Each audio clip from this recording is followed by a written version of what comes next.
Axel, this is the Global Digest think tank group. You are our guest today. So recently, we saw news Armenia, Azerbaijan peace agreement.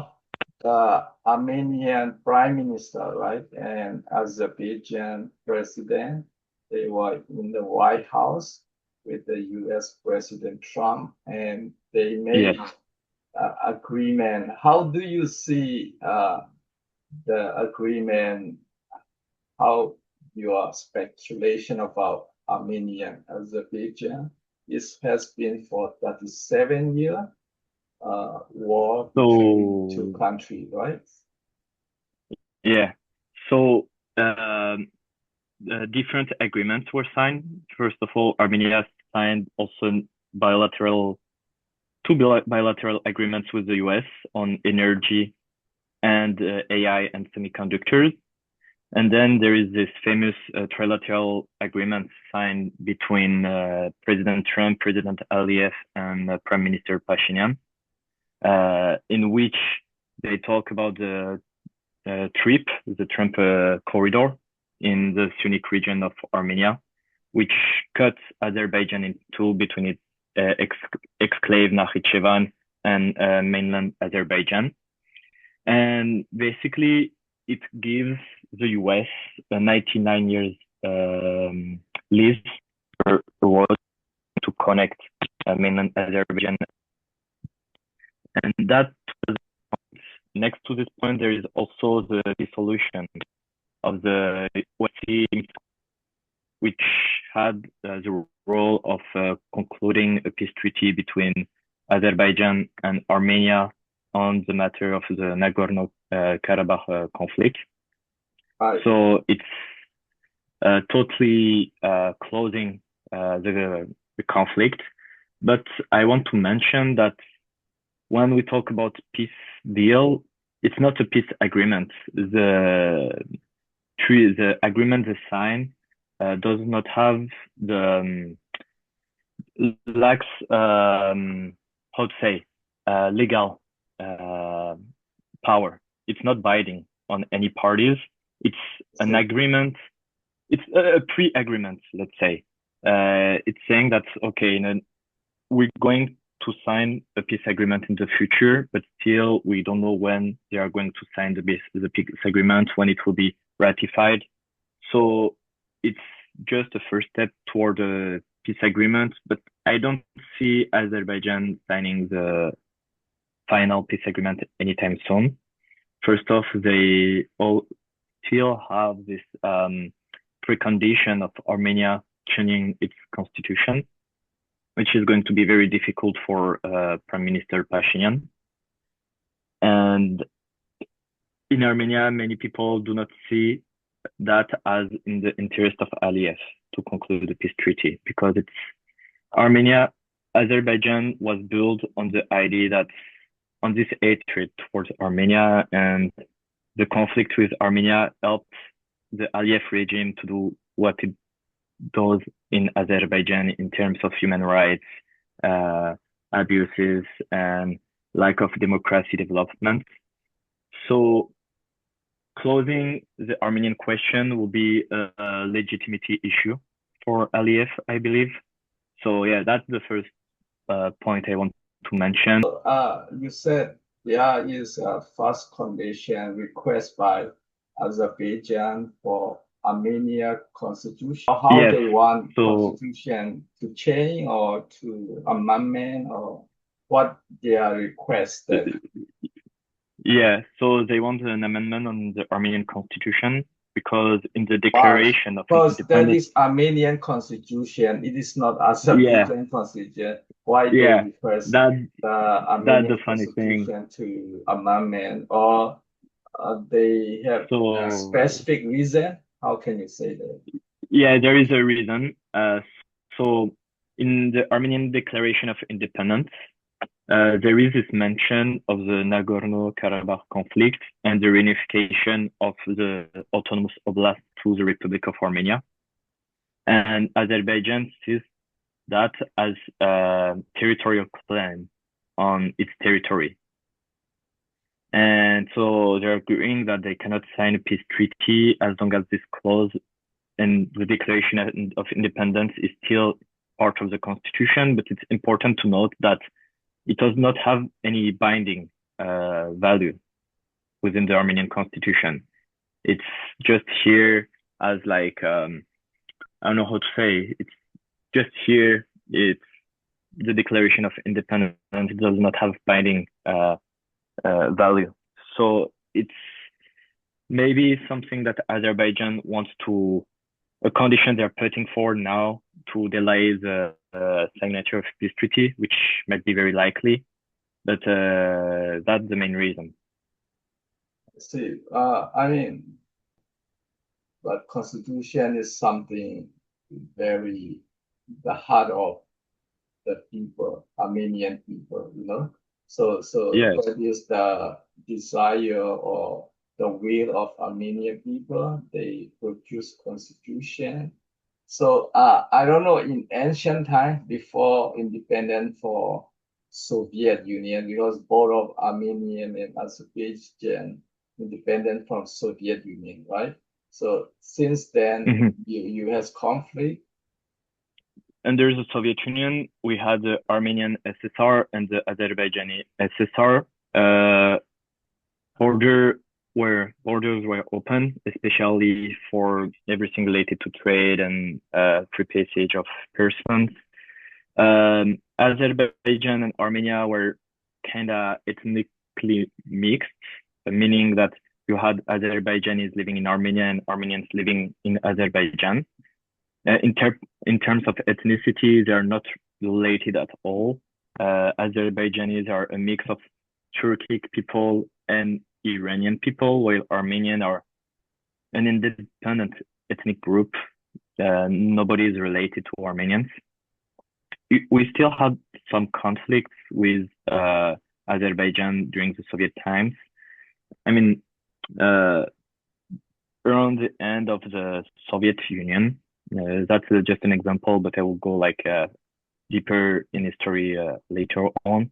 So around the end of the Soviet Union, when the Nagorno-Karabakh conflict started to erupt in 1988 onward, we have seen anti-Armenian pogroms in Azerbaijan against its Armenian population. And still about the Nagorno-Karabakh conflict, we have a policy from the Soviet Republic of Azerbaijan of trying to change the demographic of Nagorno-Karabakh to have more Azerbaijanis living over there. They also redrew the map of the region to make sure that Armenia and the oblasts do not have any border that they share, to make this oblast as an exclave in the same way as Nakhichevan. So the Armenia-Azerbaijan relationship has always been a relationship of conflict. Even in 1905, during the last decade of the Russian Empire, we had some internal conflict between what at that time we called Tatars, because the name Azerbaijanis to refer to this ethnic group did not exist at the time. It was created in there's the USSR and Joseph Stalin.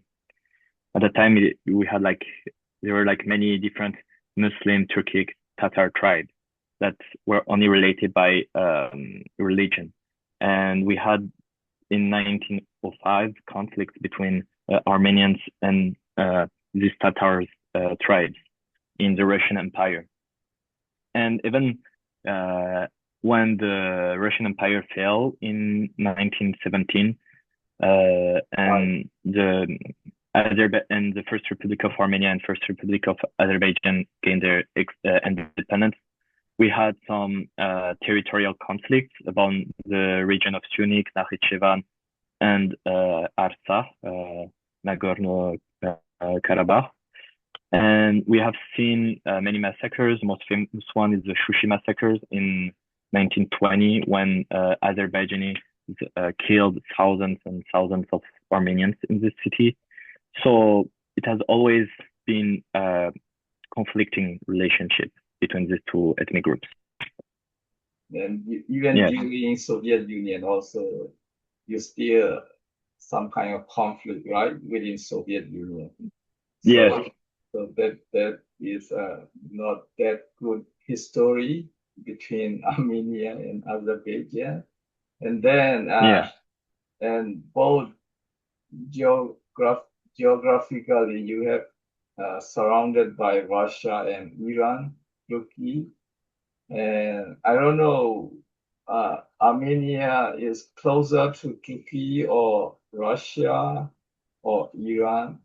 Russia support Armenia or who support Azerbaijan? Iran or Turkey support Azerbaijan? Or how can you say geopolitics? so traditionally, I would say that Armenia and Russia were close together. For example, under the 1992 agreement, Russian border guards were guarding the Armenian border with Iran and Turkey. In 1995, there were like security cooperation agreements signed between Armenia and Russia. Armenia is part of the CIC, the CSTO, and of the EAU, the Eurasian Economic Union. So Armenia and Russia have always had a strong and close relation. But recently, under Pashinyan, we have seen this distancing from Armenia, and Armenia is trying to pivot more towards West. The government is, and many analysts are saying that it is due to Russia's attitude during the second, due to the second Nagorno-Karabakh war in 2020. And yes, we've seen in 2020 an ambivalent Russia. We didn't know next to which country it was siding. We clearly saw that Turkey was siding with Azerbaijan. It was providing military equipment to Azerbaijan, diplomatic support, and even military officers. Israel was also a big player in this conflict, supporting and providing, especially Azerbaijan, with a lot of weaponry. Iran, Iran is it's a very difficult question because they have a big Azerbaijani minority in their country, and they were supporting diplomatically Azerbaijan because they have this stand that borders should not change in the South Caucasus. So on this basis, they were supporting Azerbaijan. But then during the first war, Iran was giving a lot of diplomatic support to Armenia to help them pass the rough summer, for the rough winter of the early 1990s, as Armenia didn't have gas or electricity. So Iran was providing Armenia with these needs, and they created a bridge between Armenia and Iran to help Armenia have an access to the outside world. And so the position of Iran is very ambivalent. It's following its interests, as does Russia, as does Turkey. And after the 2020 war, we have seen a shift for Iran, as Turkey and Azerbaijan have been pushing for what they call the Zangezur corridor.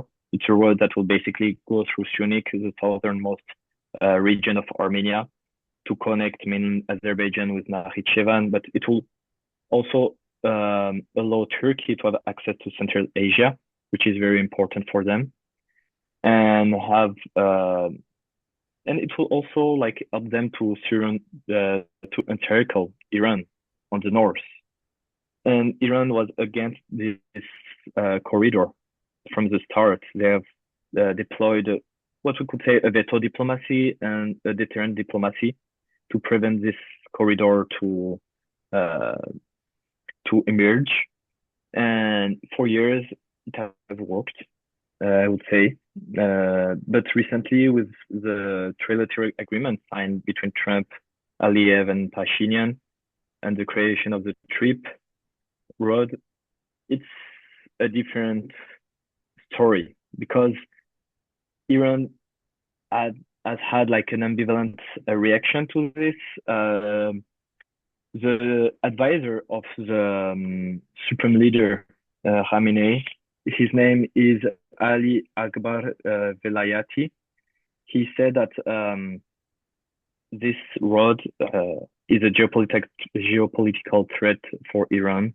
It blocks Iran from the outside world, especially from his when we talk about its northern border. And he even suggested to use force to prevent this corridor to happen, and asserted that with Russia's help or without Russia's help, Iran should thwart the creation of this corridor.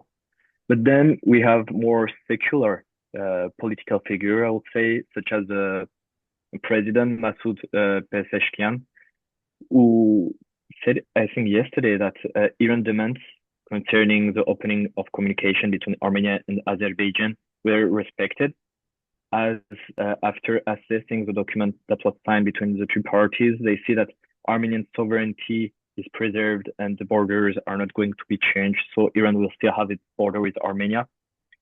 So it's not against the opening of the road. The only issue for them is the American presence, because it will give an Armenian-American consortium. The American part will be, from what I've seen, it's not clear yet because it has been signed, like it was signed 3 days ago. So information have yet to emerge. But we heard that an American military company will take care of the road. Then we heard that it's an Armenian-American consortium that will look after the road. So we don't have clear information, but Iran is firm on its position that they're against foreigners exercising, managing, or controlling the road, especially the US. They see it as a threat to their sovereignty. And from the US point of view, it's pretty smart. It's helping them to contain Iran, let's say, now its northern border. And they see a threat about Israel here as well, because first off, we have a lot of speculations about Israel presence in Azerbaijan, especially in the territories of Nagorno-Karabakh that were regained by Azerbaijan after the 2020 war. And so Iran fears something similar to happen around this road. So it's a complex situation. We might think that as Iran is a Muslim country, Shia, which is the same branch of Islam as Azerbaijan, they will be closer to them and more aligned with them. But here it's purely, in the South Caucasus, it's purely national interest that prevail. There is nothing to do with religion, ethnicity, except for Turkey and Azerbaijan, but their interests converge a lot. So yeah. I see. So I mean, geopolitics is time to time, political taste, diplomacy taste will be changeable. It's not fixed. Yeah. It's sometimes it's Russia or could be Iran. Position can be a little slightly different time to time, right? So you have to adjust whenever geopolitical changes, I guess. And because Armenia, Azerbaijan are small countries, so those big countries can easily manipulate, they can use whatever they have a desire, a direction, they can use both Armenia and Azerbaijan for their own interests. That's the thing. And so Armenia Azerbaijan conflict and Nagorno-Karabakh conflict, right? Nagorno-Karabakh conflict. Yeah. I mean, Russia was peacekeeper or is still peacekeeping in the region. In which area? what you were saying about Armenia and Azerbaijan being small countries Right. and being easily manipulated by third actors. While it's true for Armenia, it's not the case for Azerbaijan. Azerbaijan is now a regional actor, a regional power, I would say, which is able to play on different sides. One day with Russia, another day with Turkey, another day with the EU, another day with the US. It's solely following its national interest. And since 2020, it has worked successfully. And um, so for Azerbaijan, it's different. And it's especially due to its oil and gas reserves, which is very important for the EU nowadays. But we might delve into these points maybe later. But when we talk about Russian peacekeeping forces in Nagorno-Karabakh, so after the November 2020 agreement signed between President Putin, President Aliyev, and Prime Minister Pashinyan, Russian peacekeeping troops were introduced into the region. Russian troops were introduced in 2020 after the war. They were supposed to stay for a period of 5 years and to monitor the line of contact between Armenia and Azerbaijan in the region. And not Armenia, but Artsakh forces, that's the Armenian name for the region and how this polity was called. It was called the Republic of Artsakh from an Armenian perspective. So no, Russian forces are not there anymore. In September 2023, Azerbaijan launched an attack on this region to ethnically cleanse the 120,000 Armenians living over there. And the Russian forces didn't do anything to prevent this to happen. The only thing they did was to host some Armenian Artsakhi Armenians on their base in the region to prevent them from being massacred or harmed by Azerbaijani forces. So once the 120 Armenians were ethnically cleansed from by Azerbaijan from their native lands in Artsakh, Russian forces left because there are no more population to peacekeep, no more line of contact, no more conflict on the ground as Azerbaijan has got rid of Armenian people living over there. So that was very harmful for the Armenian society, for the Armenian-Russian relationship, Right. because Armenia saw it as a betrayal from Moscow. You see, during the conflict, Russia troops came for monitoring. That is part of UN resolution, or it's just invited by Armenia or Azerbaijan? How can you say that?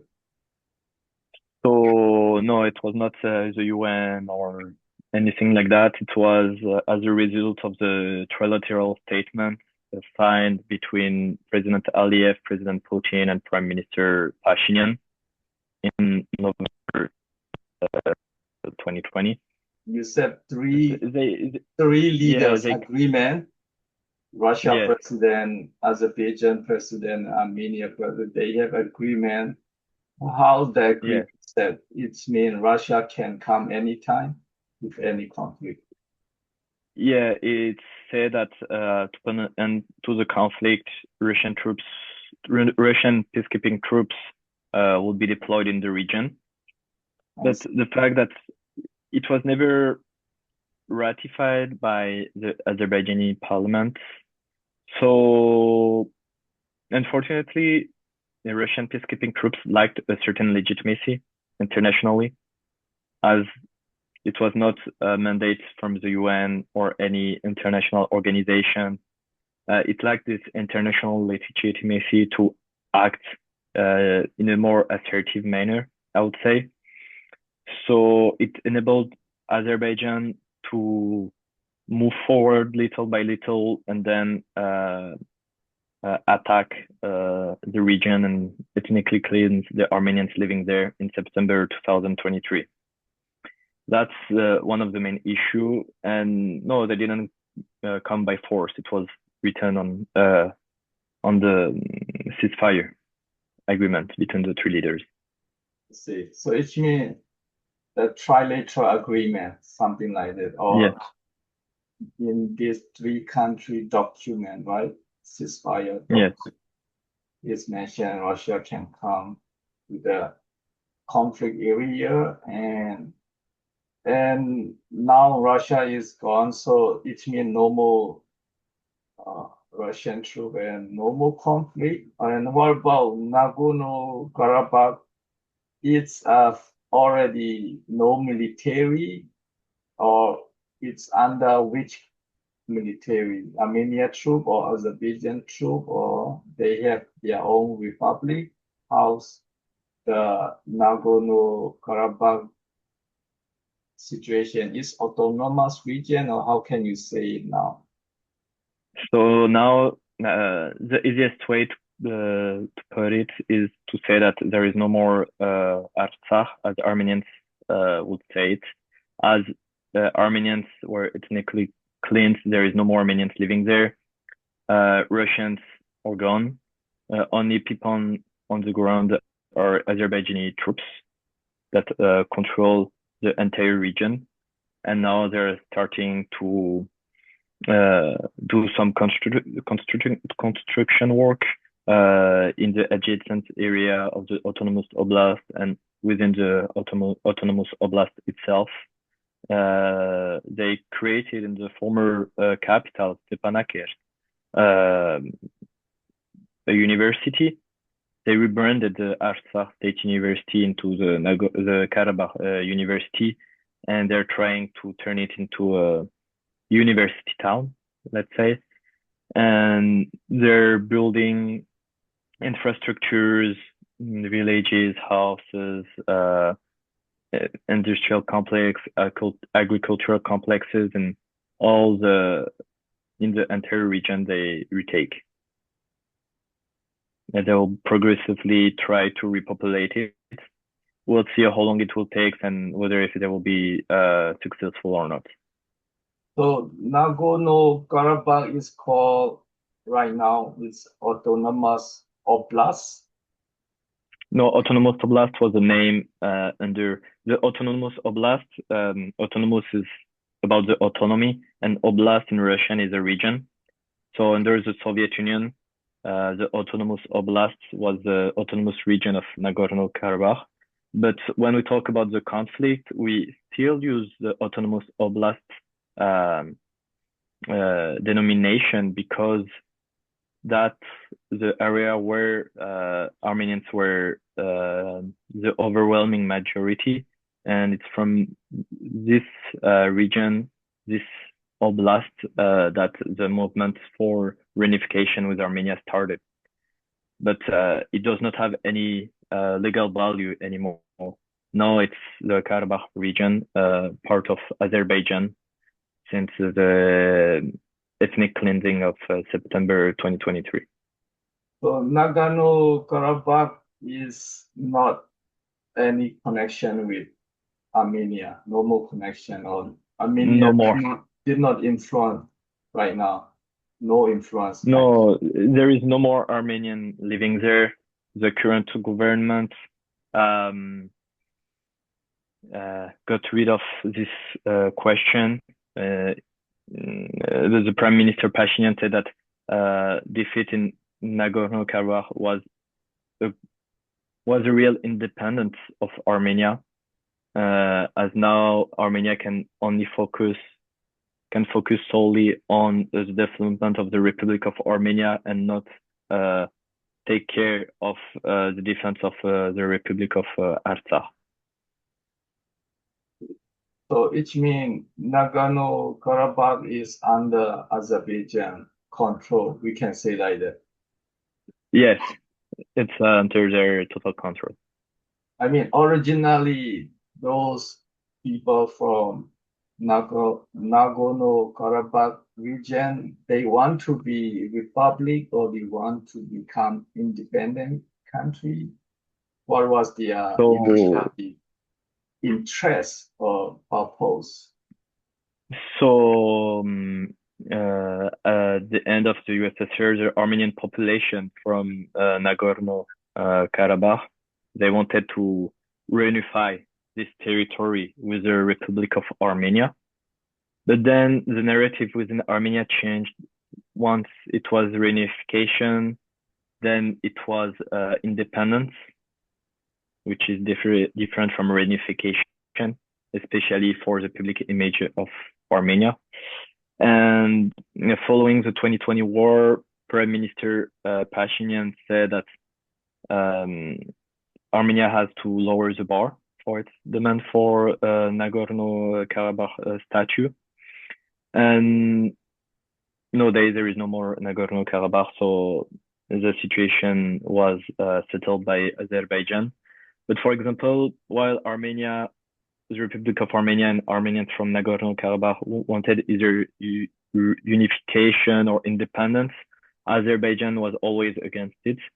Azerbaijan always disagreed with any peace treaty proposition because they wanted to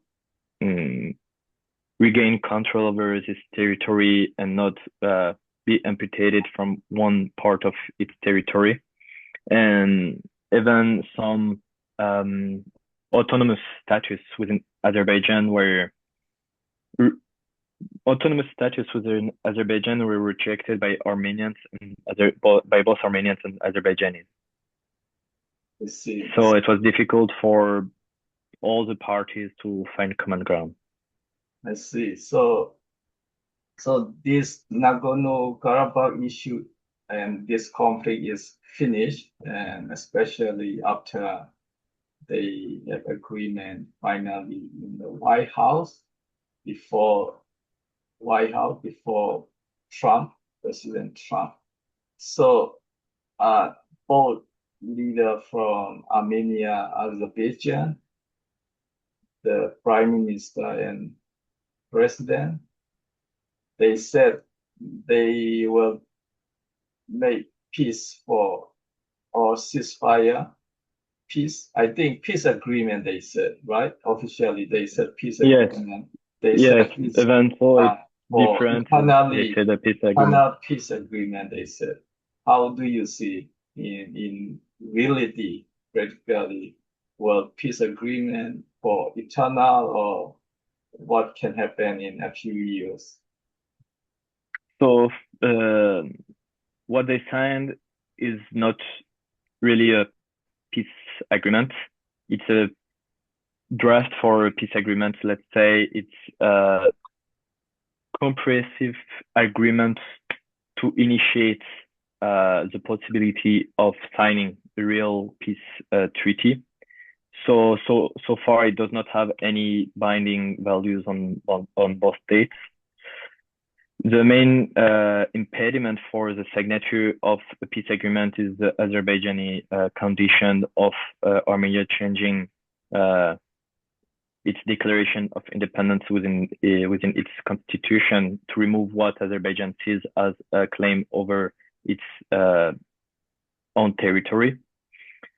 The signature of a peace treaty within the next few months will be difficult because next year is the general elections in Armenia.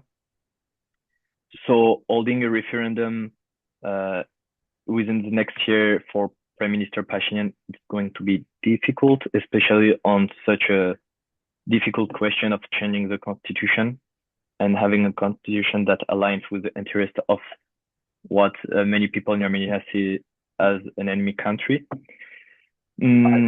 So that's the point on the side of Armenia. And on the side of Azerbaijan, on the other hand, it's not in the interest of Azerbaijan to sign a peace agreement right now.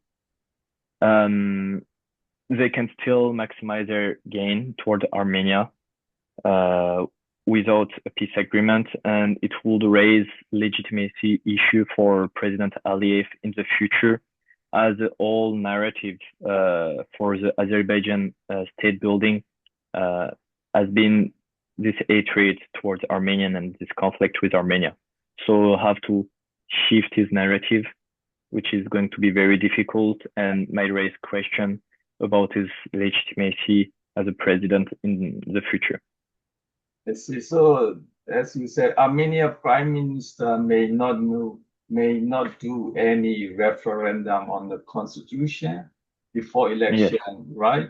Probably he may Yes. not do. Maybe after election, it can be possible to change constitution or referendum. How do you see the opinion of Armenian populations? They willing to change or they never willing to change?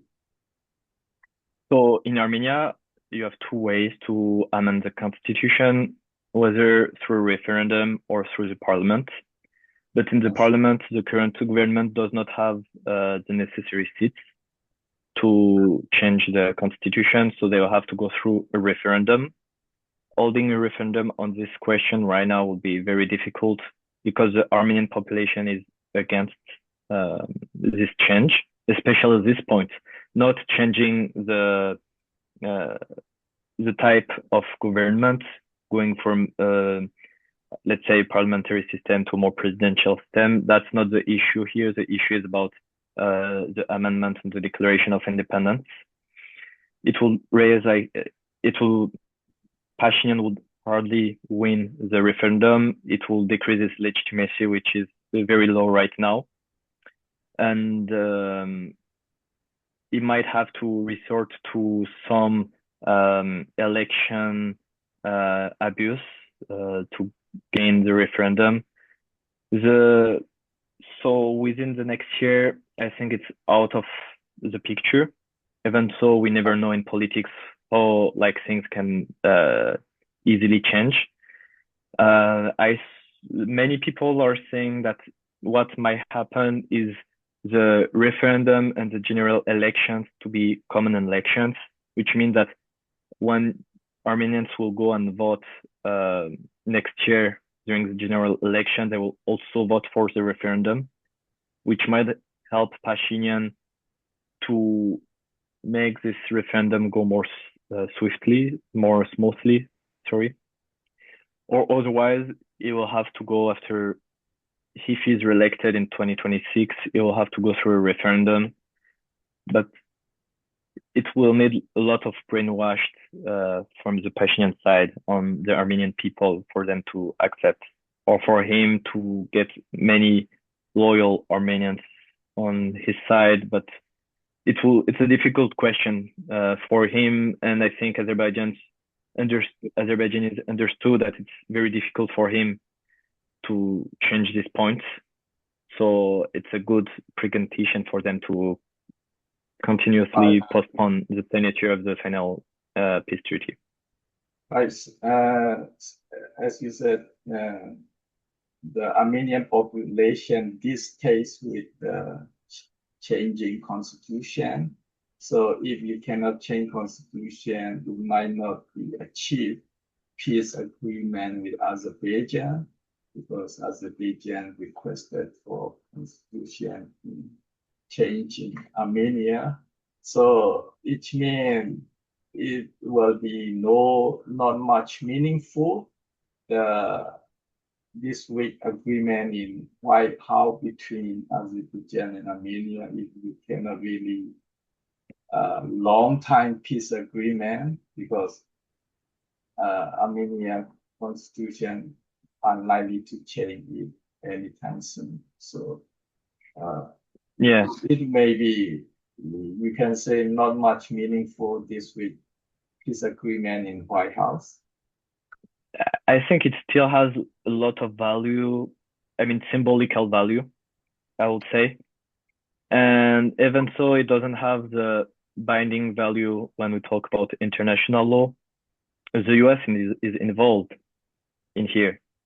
So the US is a big player. It's a superpower.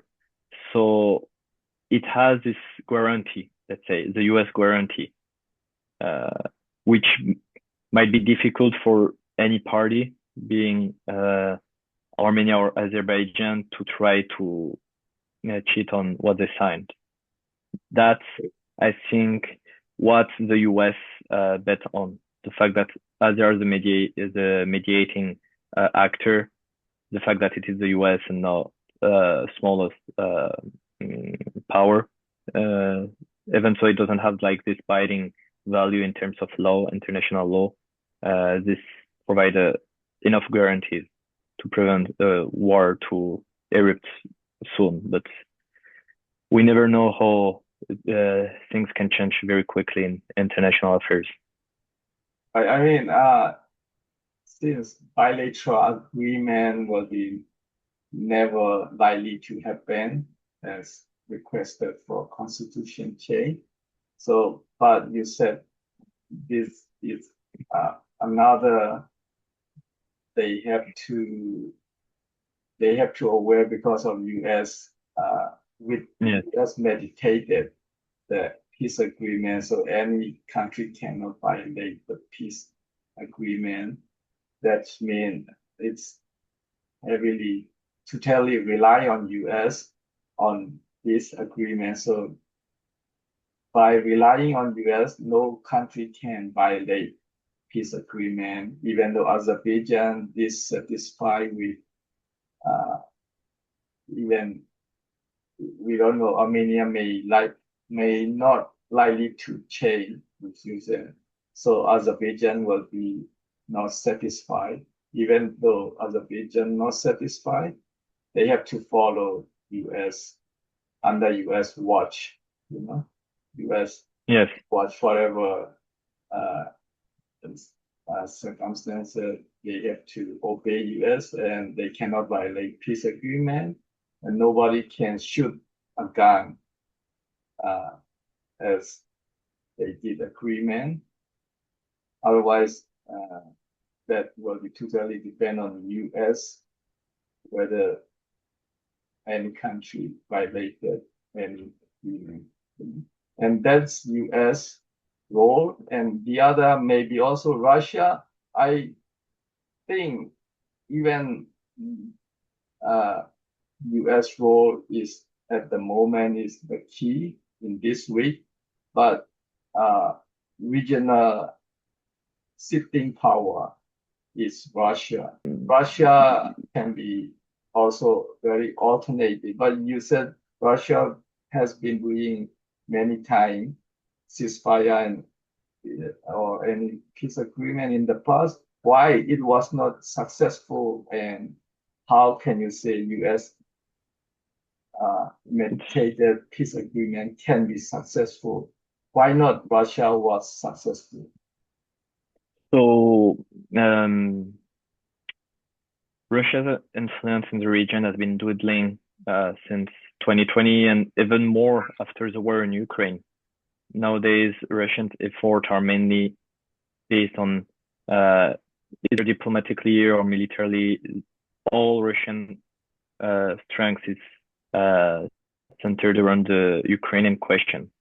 And we have to take into account as well that Russia needs Turkey and Azerbaijan to counter sanctions, especially when it comes to energy. Even so, it also needs Armenia for to counter Western sanctions. But the diplomatic weight of Turkey and Azerbaijan is stronger. So Russia does not have this power to tell Azerbaijan, so now let's sit down and sign this document. Well, the US has this power, and it's part of also of a broader US strategy to contain Iran, contain Russia, and in some sort also assert its control and try to interfere with all the Chinese initiative, the Belt and Road Initiative, because by having control of this road, they have control of the middle corridor of the Belt and Road Initiative. So it's a massive win for the US on this point, and they have this economic potential to make people see it, and they offer guarantees to both Armenia and Azerbaijan over the opening of communication and the peace treaty, because it's an actor that both countries seem to more or less trust when it comes to questions related to security and communications. Right. So we can say at this time, Russia power is vacuum in the Yes. region, Southern Caucasus region, because Russia heavily involved in Ukraine-Russia war, so Russia cannot pay attention for Yes. Southern Caucasus, and Russia need Azerbaijan and Turkey support in this Yes. situation, in this Ukraine-Russian war. So yes, Russia cannot say anything about the conflict pressure on Azerbaijan and even Turkey. So Russia is very bad position at this time, right? So Yes. Armenia also rely. Russia cannot do so.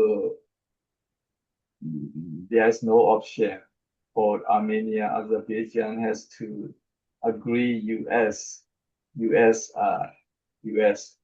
meditation, because US influence both, Turkey and Yes.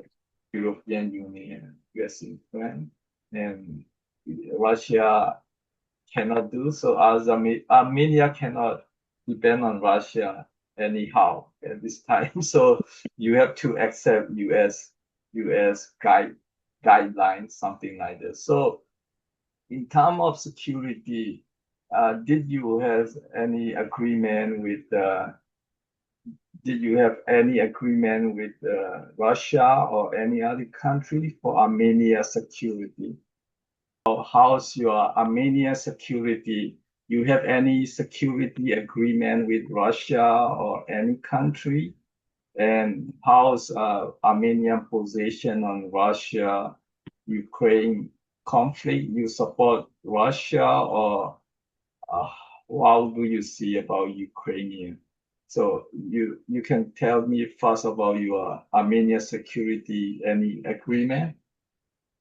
Yeah, so Armenia is part of the CSTO, which led military alliance with different countries, Belarus, and Armenia also has a bilateral agreement signed in Russia about security. And when it comes to the Russian-Ukrainian war, Armenia has been more or less neutral, let's say. Armenia is very with Russia in terms of economy. Armenia has benefited a lot from the Russian invade,